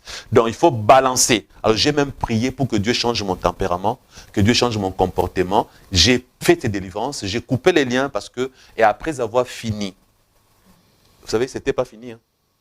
Ah bon, j'ai dit, il faut que là j'ai vaincu les liens familiaux. Je me suis dissocié de la famille des sangs. Désormais mes frères et sœurs sont ma vraie famille en Christ. Or, le vrai frère en Christ et les vraies sœurs sont des gens délivrés. Exactement. Alors j'ai dit maintenant à Dieu, il reste les esprits familiaux. Pardon, les esprits familiers. Les esprits familiers. Les démons qui étaient derrière les liens. Parce que si je ne chasse pas les démons, même s'il n'y a pas les liens, vous voyez, moi j'ai vaincu de mon côté. Mais ils vont toujours aller influencer mon environnement, mon entourage. Comme j'ai dit la fois passée, les démons peuvent aller dans le patron. Tu n'as pas un lien qui te relie avec ton patron. Il n'y a pas de liens familiaux. Pas du tout. Vous voyez? Oui. Mais les démons peuvent quand même, comme c'est un patron païen, les démons peuvent quand même passer par lui pour t'empêcher d'avoir un bon emploi. Les démons peuvent passer par quelqu'un pour t'empêcher d'avoir de l'argent. Les démons peuvent passer par des assassins pour te tuer, tu meurs avant l'âge. Les démons peuvent faire beaucoup de dégâts contre toi. Et les démons là dont je parle, ce ne sont plus maintenant n'importe quel démon. je les avais déjà identifiés. J'ai dit, ce sont des esprits familiers. Et ils sont sortis de ta famille. Comme j'avais dit, il y a ces démons qui sont identifiés depuis des siècles comme les membres de votre famille. C'est de ceux-là que je parle. Pas n'importe lesquels. Comme tu n'as plus de liens, ils ne peuvent pas t'attaquer, ils ne peuvent pas venir contre toi. Ils sont libres parce qu'ils ont été chassés. Quand je dis libres, quand vous chassez les démons, vous savez là où ils vont. Vous ne les emprisonnez pas dans un cachot. Quand vous les chassez, vous les enlevez de votre vie, mais ils sont maintenant libres d'aller exercer ailleurs. Oui. Mais comme ils sont identifiés comme étant le membre de votre famille, ils vont se dire, ma mission c'était de les détruire. Maintenant que je ne peux pas les détruire lui, je peux les détruire au travers des autres. Alors là maintenant, voilà comment j'ai fait. J'ai commencé à prier contre les esprits familiaux. J'ai commencé à prendre autorité. Pourquoi j'ai dit, je ne veux pas que ces esprits-là viennent travailler dans ma femme pour lutter contre moi. Je ne veux pas que ces esprits-là aillent travailler dans ma fille. Je ne veux pas que ces esprits-là aillent tel endroit, chez mon travail, mon business. Et j'ai commencé à les chasser. D'ailleurs, je vous ai appris à prier. Quand vous chassez, qu'est-ce que je vous ai demandé de faire quand vous chassez les démons? Leur donner un ordre et une destination donnée. Pour les empêcher de sévir dans votre vie encore. Vous avez déjà oublié? Quand vous chassez les démons, pour les empêcher de sévir de nouveau dans votre vie. Donc vous imposez l'interdiction. Comment? En priant comment? En disant sans possibilité de retour. Voilà. Donc vous dites, sans possibilité de retour. C'est ça. Vous les démons, esprits familiers, vous qui avez eu des pactes avec je ne sais qui de ma famille, aujourd'hui, vous êtes en train d'errer ça et là pour me faire du mal chez X, chez Y. Je vous donne l'ordre, vu que je n'appartiens plus à cette famille. Je vous vire, il faut le virer. Je vous vire de mon existence et je vous empêche d'utiliser même un païen contre moi. Vous n'avez plus ces droits parce que les liens familiaux sont coupés. Et vous, je vous vire au nom de Jésus, je vous chasse sans possibilité de retour vers moi. Parce que comme ce sont des esprits bien identifiés, quand vous ordonnez, ils obéissent. D'ailleurs, je donnerai un conseil aux chrétiens, apprenez aussi pour les démons qui ne sont pas familiers. Les autres démons là qui sont aussi là contre vous. Apprenez un moment à prier ainsi. Vous les démons, j'ai découvert dans la Bible que Dieu a les abîmes. Souvenez-vous que la Bible dit Satan sera enchaîné pendant 1000 ans. Dans un abîme profond. L'abîme, c'est un cachot où Dieu enferme les esprits mauvais.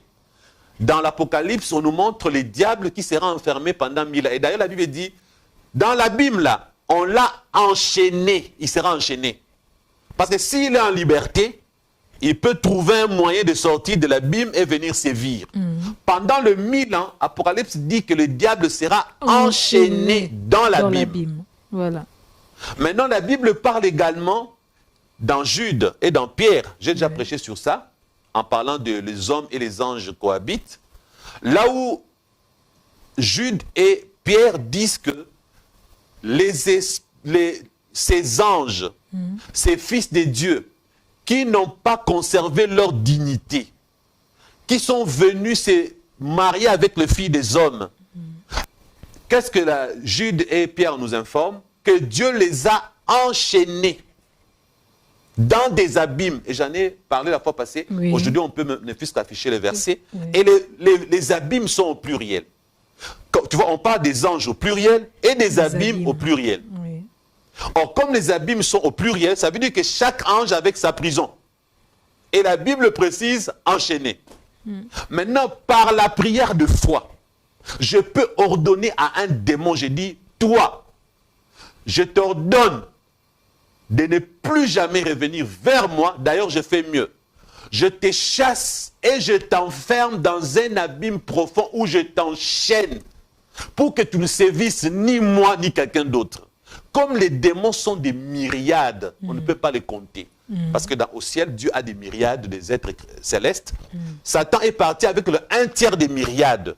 Donc toi, quand tu ordonnes à un démon d'être emprisonné dans un abîme ou d'être enchaîné, il sera emprisonné et enchaîné. Parce que ces démons-là doivent être punis pour t'avoir fait du mal. Beaucoup de chrétiens ne le savent pas.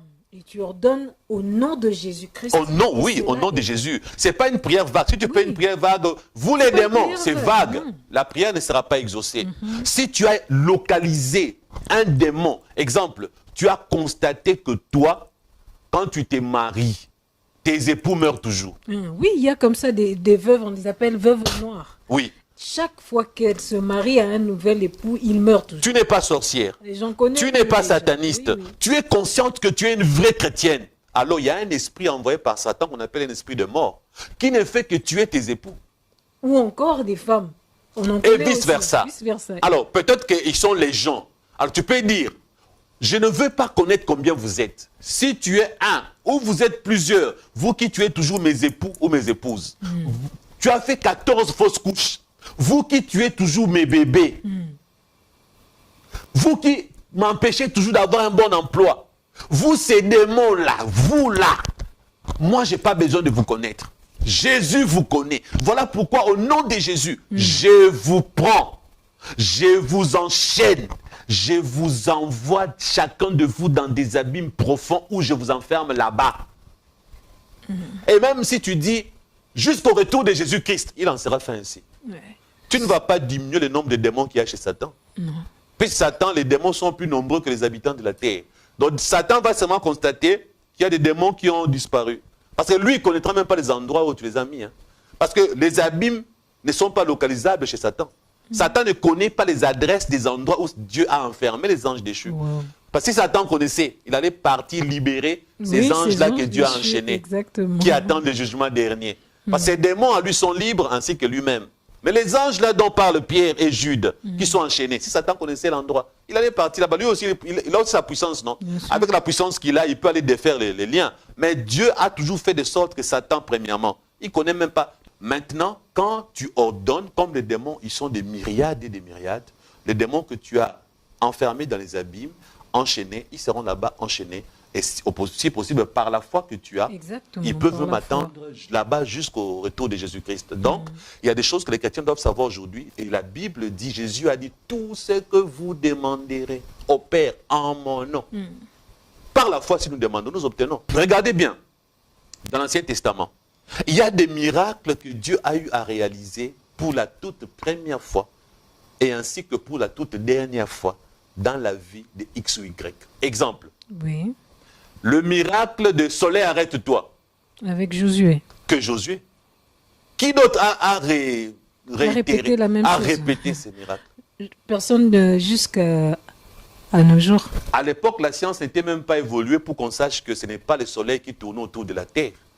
Parce qu'il n'a pas dit terre, arrête-toi. Il a dit soleil, arrête-toi. Et comme Dieu est un Dieu bon, Dieu n'a pas tenu compte des... Je sais, on peut dire ça comme ça. L'erreur de ne pas savoir à l'époque que c'est la terre qui tourne autour du soleil. Quand il a dit, soleil, arrête-toi, Dieu n'a pas arrêté le soleil, Dieu a arrêté la terre. Vous comprenez? Dieu a arrêté la terre, pas le soleil. Le soleil ne bouge pas, le soleil est fixe. C'est la terre qui tourne autour de la terre. Dieu a arrêté la terre. Donc Dieu, comme il est bon, même quand tu manques une virgule, tu fais... Non, Dieu ne tient pas compte. C'est Satan. Parce que la prière, ce n'est pas une incantation. Exactement. Quand on te dit, il faut commencer comme ça et finir comme ça, c'est une incantation. Parce que dans une incantation, il faut tout respecter, même la virgule. La virgule, le point et tout. Mais la prière, tu n'as pas besoin de tout respecter.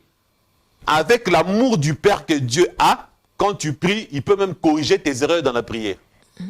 Et maintenant, soleil, arrête-toi, le soleil s'est arrêté. C'était la première fois qu'un tel miracle a été fait et la dernière fois. Oui. Par la foi, Josué a demandé que le soleil s'arrête. Et même la Bible dit que Élie était un homme de la même nature que nous. Et quand la Bible dit qu'il était un homme de la même nature, moi je dis à la Bible, je ne suis pas très d'accord, mais comme c'est la parole de Dieu, je suis quand même d'accord à 100% parce que c'est vrai, il était un homme de la même nature que vous et moi.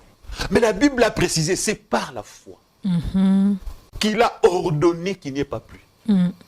C'est par la foi. Quand on dit de la même nature, ça veut dire ceci. comme tu es de la même nature qu'Élie, si tu as la foi, tu peux faire comme Élie. Comme Élie, c'est ça. Pas la même chose. Pas la même chose. Mais les miracles de ces types-là, de ces gens-là. Donc il y a d'autres miracles qui chôment dans le trône de Dieu. Dieu a dans son trône, sur son trône là-bas, Dieu a des miracles qui chôment, qui n'attendent que des clients. Des hommes de foi. Qui n'attendent que les hommes de foi pour que ces miracles-là soient faits, pour que ces miracles-là soient exécutés. Il y a des miracles qui chôment au trône de Dieu. Le miracle d'arrêter le soleil qui chômait à l'époque, Josué l'a utilisé. Rien que lui. Vraiment. Élie est le seul qui a ordonné à la nature, qui a empêché la condensation. On a appris ça à l'école. L'évaporation, la condensation. Toute cette science qui produit la pluie. Et ce n'est pas pendant un jour. Hein. Ce n'est pas pendant un jour. Pendant combien de temps? Vous avez oublié? 3 ans et demi. 3 ans et demi. 3 ans et demi. Regarde, tu as une fille qui n'a même pas 3 ans qui parle déjà. Donc, c'est l'âge d'un enfant qui est né, qui commence à marcher, qui part 3 ans et demi. Akab et sa femme Jézabel sont restés là, sans pluie. Et il a bien précisé, sinon à ma parole. Donc, si Élie mourait, jusqu'aujourd'hui, on n'aura plus de pluie là-bas. Parce qu'Élie est mort. Il avait dit sinon à ma parole. Mais si vous tuez Élie, avant de prononcer les retours de la pluie, Élie allait mourir et allait partir avec la pluie. Il n'allait plus jamais pleuvoir. Oui. Et s'il avait arrêté la pluie sur toute la terre, on n'aura plus de pluie. C'est là que vous n'avez jamais réalisé. Et bon, s'il avait arrêté que dans cette ville-là ou sur ce continent-là, c'est là-bas que la pluie allait cesser pour toujours. Donc sinon à ma parole. Il n'y a qu'Élie. Et on les classe parmi les hommes de foi dans la Bible. On dit que c'est par la foi qu'il a fait ça. Donc il y a des miracles qui chôment. Exemple, excusez-moi, s'il vous plaît. Je vous dis, je sens l'onction de Dieu en train de me pousser à vous transmettre la foi. D'accord, je ne vous interromprai pas. Alors, ne voyez pas les négatifs dans ce que j'ai dit. Je viens d'avoir une inspiration de dire à quelqu'un, si tu as la foi, il y a un miracle qu'on n'a pas encore vu, même dans la Bible. Je vais transmettre à quelqu'un la foi d'un miracle non encore accompli. Si vous trouvez ça, je vous donne 1000 $. Quand vous aimez beaucoup les bonnes choses des femmes, là, vous allez les acheter. Ces miracles-là, c'est quoi? Pas encore. Vous faites un appel, vous appelez un albinos, ou plusieurs albinos. Il passe devant. Vous, les docteurs, vous nous expliquez, la peau des albinos manque de mélanine. De mélanine. Au nom de Jésus, reçois la mélanine. Pasteur. Elle n'a pas la foi, vous voyez? Oui, elle n'a pas la foi. Non, bon, attendez. Un albinos, je ne suis pas docteur. Devient noir. Oui. Ben oui, manque de quoi tu as dit? De mélanine. Alors, il y a un manque de mélanine. Moi, je vais mettre la mélanine. Au nom de Jésus, j'ajoute la mélanine dans ton organisme là. Reçois la mélanine. Ouais. C'est ça le problème. Mélanine, pourquoi? Voilà pourquoi leur peau. Donc, vous pensez que ce n'est pas leur faute. Ils sont nés comme ça. Ce n'est pas leur faute. Oui. Qui peut choisir comment naître? Personne. Alors maintenant, quand tu vas prier pour lui qu'il devienne comme toi et moi, il va refuser. Non, il ne va pas refuser. Est-ce qu'il va refuser? Non. Alors pourquoi il n'y a pas d'albinos qui ont reçu un miracle comme ça? Parce que nous manquons. Ces miracles-là sont au ciel, en train d'attendre. Ou bien ça chôme. Peut-être que personne n'y a y pensé. Maintenant, je communique. Pensez-y. Vous pouvez aussi y penser. Donc, frères et sœurs, il y a des miracles qui chôment. Je vous communique la foi pour vous dire, changez votre façon de prier. Oui. Il y a des choses qui sont... Foi. Voilà. Tu ne peux pas faire comme Élie comment il s'appelle, celui qui a arrêté le soleil, Josué. Tu peux faire des miracles semblables, des miracles que les autres n'ont pas pensé faire. Qui pouvait penser arrêter le soleil? Ça n'a pas de sens, mais attends. Dieu fait sortir le soleil pour les bons et les méchants. Et toi, tu es un bon enfant de Dieu. Oui, Josué. C'est Josué, non? Oui, oui. Tu es un bon parce que tu es croyant. Mais la Bible dit que c'est pour le bon et le méchant. Mais quand tu demandes qu'on arrête le soleil, le méchant, quelque part, là, a besoin de son soleil, là, pour que le soleil lui donne, c'est pas dans une rotation à quelques degrés, sur son continent, là. Il a besoin que le soleil passe dans cet angle pour qu'il ait, je sais pas quoi, et sécher ses habits. Toi, quand tu as tout arrêté, là, le soleil est resté sur un angle et ses habits n'ont pas séché en ce moment-là. Oui, et même son champ n'en a pas bénéficié. Et je me pose une question. En arrêtant le soleil là, s'il était 15 heures et qu'ils se sont battus pendant 10 heures, par exemple pendant 5 heures, donc quand Dieu a fait bouger le soleil, c'était à 20 heures. Est-ce que Dieu, en arrêtant le soleil, il a prolongé la journée? Donc ça veut dire que dans l'histoire de la Bible, il y a eu un jour, une journée de 30 heures. Ouais. Si c'était pendant 6 heures, il y a eu une journée de 30 heures. Je ne sais pas moi. On ne sait pas. Est-ce qu'il y a eu un jour de 30 heures dans la Bible? Nous ne savons pas. Est-ce que Dieu, en arrêtant le soleil, quand il a remis, Dieu avait maintenant fait ceci, j'ai arrêté à 15 heures, après 5 heures, je vais directement à 20 heures, bam! Directement c'est 20 heures, je ne sais pas. Donc il y a des questions qu'on se pose à cause d'un miracle. Ouais. De la même manière, le miracle d'arrêter la pluie, ça c'est la spécialité de qui? D'Élie, un homme de la même nature que vous et moi. Exact. Et quel est le premier homme dans la Bible à avoir cru à la résurrection de mort? C'est qui? Vous ne savez pas? C'est Abraham. Oui, la Bible dit qu'il est le premier à avoir cru en la résurrection de mort. Oui. Donc il a eu la première foi que personne n'avait eu avant lui. Alors, parce que dans l'Ancien Testament, il n'y a pas eu. Pas dans l'Ancien Testament. Avant son existence à lui, d'Abraham, il n'y avait pas eu de résurrection de mort. Oui, oui. Et comme ça n'avait pas existé, il ne pouvait pas croire en quelque chose qui n'avait jamais existé. Mais il a cru en quelque chose qui n'avait jamais existé. Wow. C'est spécial. Vraiment spécial. C'est pourquoi ça faisait de lui ami de Dieu et père de la foi. Exactement. Donc, vous chrétiens, nous avons la possibilité aujourd'hui de croire en des choses incroyables parce que Dieu n'a pas de limites. Dieu peut tout. Rien ne lui est impossible. Tu appelles les albinos, tu pries au nom de Jésus, ils reçoivent la mélanine, pouf!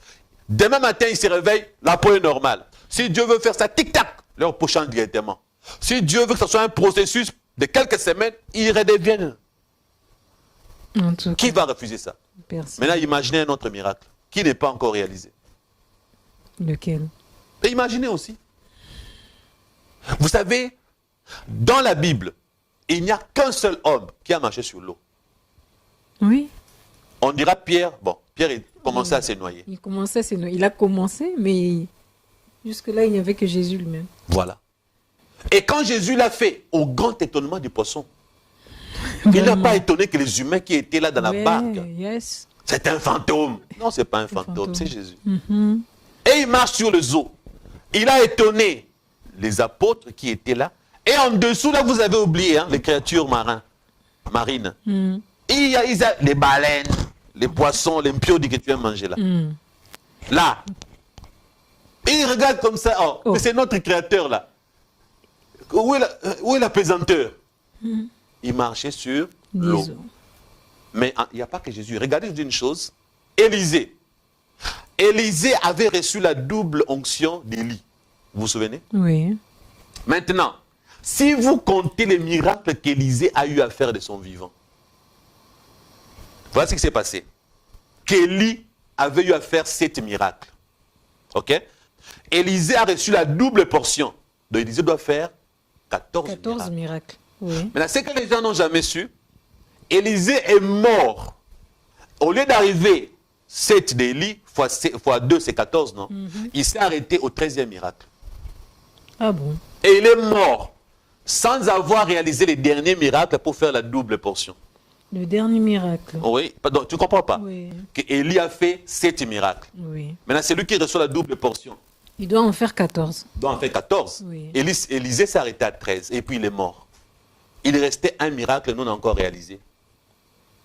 C'est là où je dis aux enfants de Dieu, si tu vis dans la foi, si tu as une relation avec Dieu, Dieu va réaliser ce qu'il a promis pendant que tu étais en vie, même après ta mort. La preuve, oui, le 14e miracle manquant d'Élisée, un jour pendant qu'il n'avait que les ossements là, on a jeté un cadavre.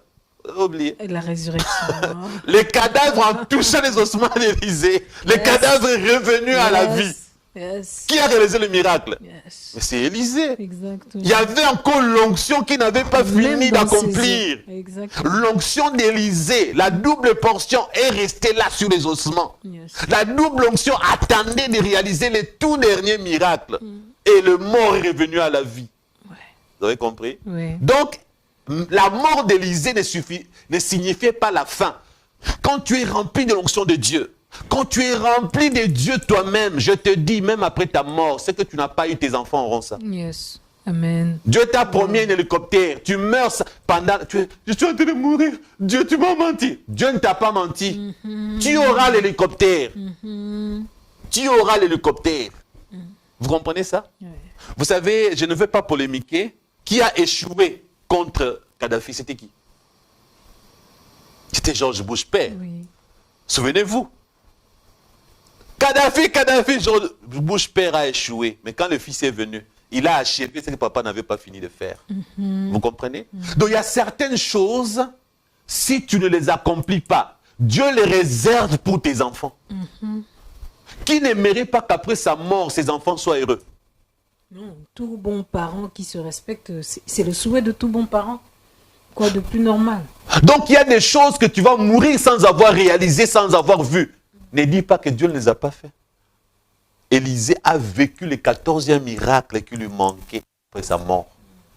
Voilà pourquoi Moïse, lorsqu'il était mort, Satan a voulu récupérer le corps de Moïse. Vous savez pourquoi? Je l'ai toujours dit.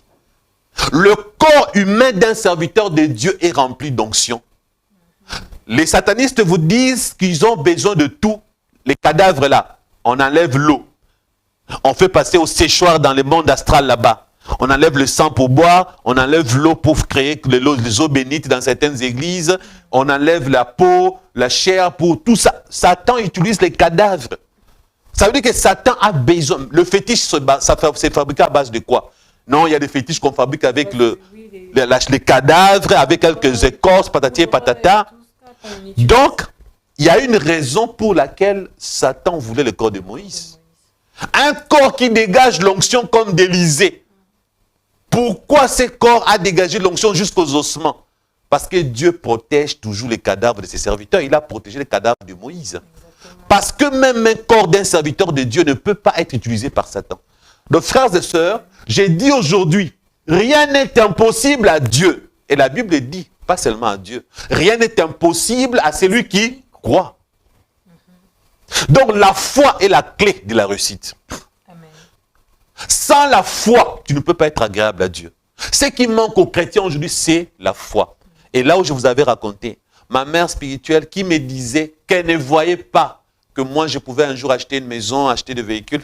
Je vous en avais parlé la fois passée. Oui, bien sûr, vous en avez parlé la fois passée. J'ai refusé. Vous avez refusé cela. J'ai refusé. Et avec votre foi, vous avez pu recevoir ce qui vous était interdit hier à cause de vos liens familiaux. Voilà. J'ai refusé. Parce qu'elle savait d'où je sortais. Elle connaissait les malédictions dans lesquelles j'avais grandi. Elle connaissait les satanismes de ma famille. Quand elle me regardait, elle me voyait aller au ciel comme le pauvre Lazare. Elle me donnait l'espoir pour le salut éternel. À un certain moment, je me suis laissé un peu faire. Donc, je vivais seulement pour le paradis. J'attendais la mort. Mais je dis, mais non! Mais attends un peu. Mon père Vernon est différent. C'est un homme béni dans le ministère.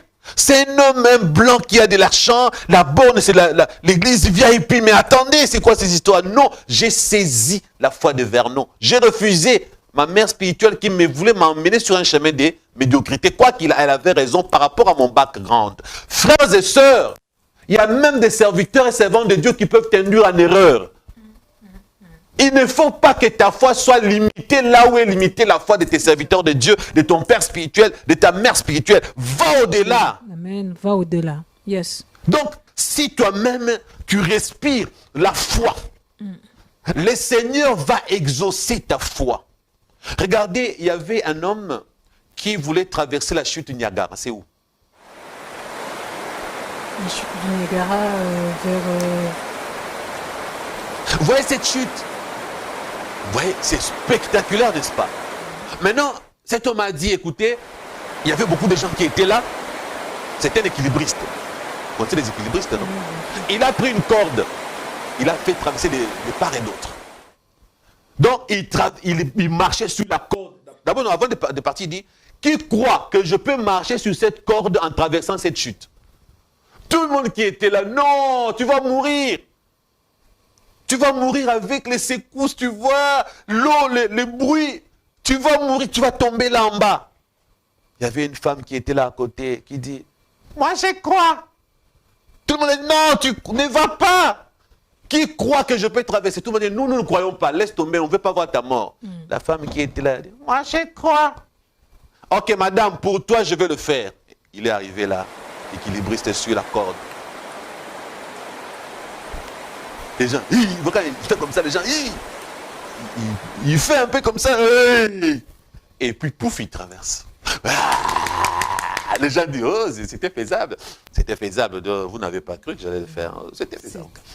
La femme là, c'est grâce à la femme. Oui, et la femme, elle avait la foi que l'homme allait traverser. L'homme dit, bon, ok, qui croit que je peux traverser maintenant avec une bourrette sur cette corde? Tout le monde dit, oh, tu exagères. Non, tu as eu de la chance. Tu as eu de la chance, tu es vraiment chanceux. Tu as traversé, tu veux une bourrette? Non, laisse tomber. La femme y était. Moi, j'y crois. La femme a cru. Elle a dit, pour toi, je vais traverser avec la bourrette. Tcha! Il a traversé. Tout le monde. Il revient. Ok. Qui croit que je peux traverser avec une bourrette maintenant, mais avec quelqu'un dedans? Tout le monde. Ah, maintenant tu veux mourir à deux. Oh non. Non. C'est pas faisable, monsieur. Laisse tomber. Non, laisse la femme qui était là. Moi, j'y crois. Voyez, elle au moins elle croit. Vous êtes des incrédules. Elle au moins elle croit. Bon, ok, madame, viens, monte là, comme ça, on y va. La femme là, non, je ne vais pas à moi. Elle a eu peur. Donc, la foi de cette femme-là, elle croit que l'autre peut le faire, pas elle. Ouais. Donc, sa foi à elle, vous faites-le, vous, je crois que vous allez rester. Et puis, il y a des gens comme ça qui sont là pour croire rien que pour vous. Pour vous. Ah, ils croient toujours pour les autres. Pour les autres. Donc, il y a des gens qui sont là pour croire que oui, fais-le, ça va marcher. Et tu fais, ça marche. Joue au DV, tu vas gagner. Tu joues et tu as gagné. Mais lui n'a jamais gagné au DV. De lui, sa foi, c'est accompagner les autres. Il est venu sur terre pour accompagner les autres. Oh. Il y a des gens qui ont cette foi-là. Oh. Oui, si tu fais-les. Tu crois que je peux me marier à cet âge? Oui. Et puis tu t'es marié. Maintenant, quand tu dis, bon, est-ce que toi aussi, bon, vous savez, moi, je ne sais pas, moi, vraiment, Dieu me calcule. Je ne sais pas pourquoi Dieu me fait ça. Et il n'a pas la foi. Donc, frères et sœurs, ne cherche pas à avoir la foi d'accompagnement. La foi accompagnatrice est la foi que tu vas vivre. Il y a des miracles qui chôment au trône de Dieu. Dieu a des solutions qui manquent de problèmes. Fais un échange avec Dieu. Toi, tu as des problèmes, lui, il a des solutions. Va échanger. Seigneur, j'ai des problèmes. Prends, donne-moi des solutions. Yes. Il y en a beaucoup chez lui. Rien n'est impossible à celui qui croit. Et deuxièmement, rien n'est impossible à Dieu. Amen. Ce sont les deux seules personnes pour qui rien n'est impossible. Dieu et la personne qui a la foi. C'est tout. Ouais. Vous savez, frères et sœurs, face aux problèmes familiaux, il y en a qui ne voient pas l'ampleur. Parce qu'il y a des gens qui sont bloqués à cause des liens familiaux et des démons familiers. Eux, ils ont cherché les sorciers ailleurs. Ils ont cherché les magiciens ailleurs. Je crois que non, les problèmes, ça vient de loin. C'est même pas ton père d'aujourd'hui, ta mère d'aujourd'hui, tes frères. Ça vient peut-être de quatre générations en arrière. Il y a des liens, les démons là sont dans votre famille. Il y a 4 générations, 7 générations. Vous comprenez ça?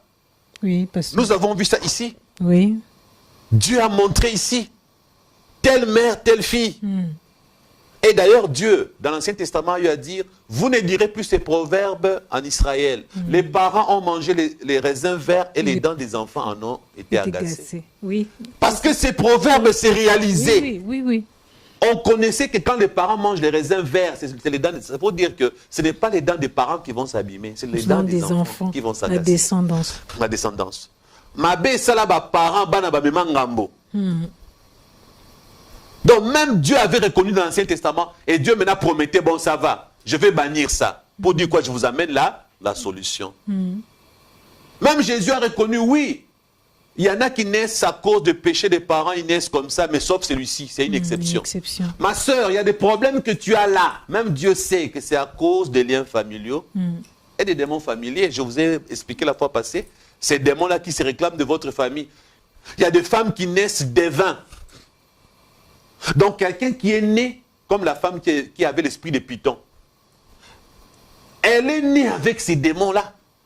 Il y a des familles chez nous en Afrique, on disait, il y a des voyantes, elles naissent voyantes. Les démons traversent. Donc quand la maman meurt, c'est les mêmes démons-là qui descendent chez la fille. Demain, la fille meurt, descend chez ainsi de suite. Et le jour où il y a... petite fille, comme ça, de génération en génération. Mais attendez, le jour où il y aura maintenant quelqu'un qui n'aura pas d'enfant, les démons, sachant qu'il fait partie de cette famille-là, cherchera quelqu'un qui a les liens de cette famille-là. Cousine, les démons vont dire, attendez, comme elle n'a pas eu d'enfant, elle-même n'a pas eu de soeur, bon, les démons montent un peu, ah oui, je vois, il y a une tante là-bas qui a des enfants, les démons vont aller là-bas. Parce que les démons, désormais, c'est les membres de votre famille. C'est ça l'esprit familier.